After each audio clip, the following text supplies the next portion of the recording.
సుజాత కోపం మీద అవని వాళ్ళింటికి వచ్చి కోపంతో అమ్మవారి గదిలోకి వెళ్ళి ఈ విధంగా అంటుంది.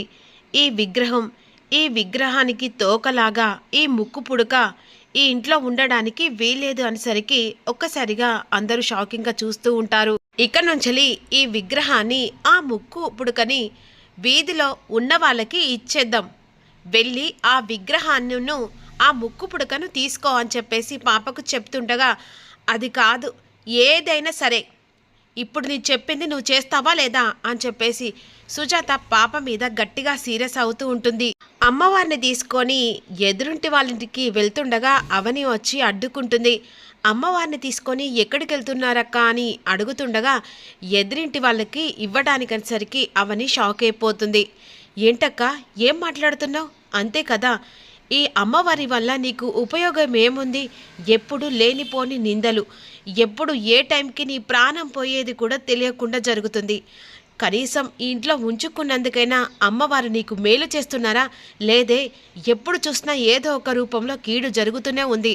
కనీసం అమ్మవారిని తీసుకొచ్చి ఇంట్లో పెట్టినట్టే కానీ ఎప్పుడు టెన్షన్తో, బాధతో, చావు బ్రతుకులతో, గొడవలతో, ఆఖరికి నీ మెల్లో 3 ముళ్ళతో కూడా అమ్మవారు ఆడుకుంటున్నారు.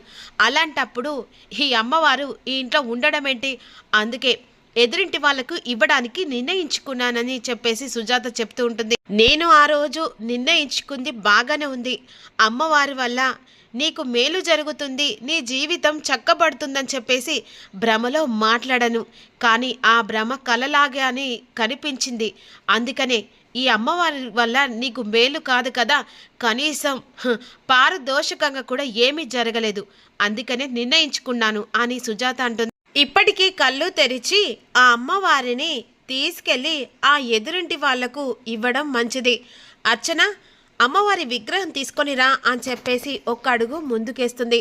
అప్పుడే అమ్మవారి రూపంలో ఉన్న ఆ అమ్మవారు వస్తుంది కదా, అవనిని కాపాడడానికి, అవని ముక్కు పుడుకను కాపాడి తీసుకొచ్చింది కదా, ఒక్క నిమిషం అని చెప్పేసి అంటుంది. అమ్మవారి వల్ల ఇక నువ్వు అనుకున్నది మేలు జరగకపోయినా కీడు జరుగుతుందని చెప్పేసి భ్రమలో పడ్డావు. తన తలరాతం పట్టే అలా జరుగుతుంది, కానీ అమ్మవారి మీద నింద వేయడం కరెక్ట్ కాదు.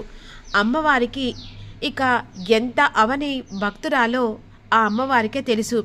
ఈరోజు అవని బ్రతికుందంటే ఒక రకంగా అమ్మవారే. ఎందుకంటే గండాలతో మొదలైన తన జీవితానికి ఇక యథావిధిగా ప్రాణప్రాయ స్థితిలో ఉందంటే ఈరోజు అమ్మవారు అవని ఇంట్లో ఉండడం వల్లనే ఆ అమ్మవారు తనని సురక్షంగా తిరిగి ఇంటికి పంపించింది. అలా ఎందుకు అర్థం చేసుకోగలరు అని చెప్పేసి అడుగుతుంటుంది. ఎట్టి పరిస్థితుల్లో అమ్మవారి ముక్కు పుడక, అమ్మవారు ఆ ఇంటికి వెళ్ళడానికి వీల్లేదని అవని కరాఖండిగా చెప్తుంది.